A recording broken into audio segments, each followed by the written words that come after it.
What do you think is going to happen to Australian rugby over the next 10 years? Oh man, you know what? Over the last couple of years, you can see the game declining. You know, and that's me personally, because being in the game for so long, I played obviously at the Waratahs and Wallabies for 7 years. You know, before all that stuff happened in 2019 with me. So that's man, I think now you just got to financially they're in a tough position.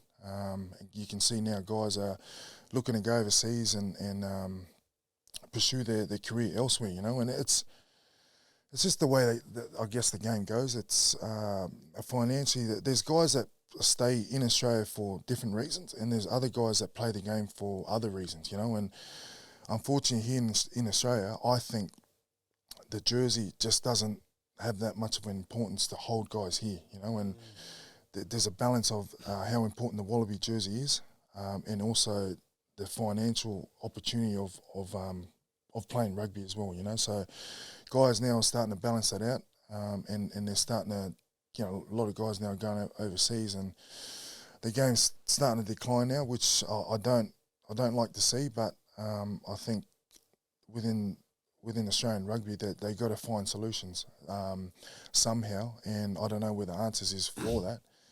But I think you're starting to see the talent go away. You see a couple of guys now signing with NRL and going across and changing codes, which I encourage because I've gone down that route myself, and I like to see guys see themselves as a brand, as an athlete, not accustom themselves to just being a footy player. And that goes beyond just playing footy. I love that, bro, yeah. Because you're bigger than, you know, when you start to see yourself like that, I think you can open yourself up to a lot more opportunities. What age did you start to see yourself like that?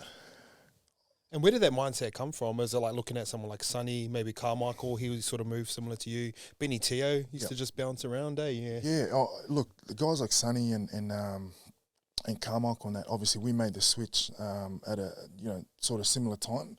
But those guys sort of, you know, that I look at guys like Sonny and that, they've got a huge profile, you know, and I watch a lot of the American sports, and you see guys like LeBron and that, who's pretty much bigger than the whole Lakers organisation, you know. So it's like that's just his brand, you know. He realised how important his brand is, and I like to think that guys now in Australia and this side of the world are starting to see that and adopt that mindset, you know. And it's not to say that you are, you know, bigger and better than the organisation that you're tied to, but when you see yourself outside of those four walls of being just a footy player, you open yourself up to other things too, you know, which is, I think, is quite important. Yeah, I done a speech for the Hurricanes starter this year, and I brought up heaps of data. So, like, Artie's got a bigger following than the Hurricanes. Nathan Cleary's got a bigger following than the Panthers.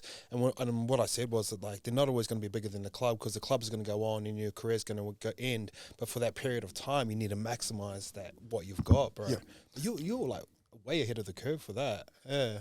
Oh man, I think it's important, exactly what you're saying, because particularly when you're a young kid coming into the game, you think, you know, you got all this time playing. You know, your career's going to go so long, but man, it goes like that. It's so quick. I feel like I started a couple of years ago, and I'm 35 now. You know what I mean? So it's I think it's important to see yourself that way, and then as it approaches towards the end of your career, you start to put things into place, because footy doesn't last forever. You know, so you got to start to maneuver things and look at different opportunities, how you can try and maximise that, so that the transition going out of it can be a lot easier than. You know, a lot of guys that find themselves in that position. Are you scared of transitioning out? I wouldn't say I'm scared, but there is a bit of a nervousness around that.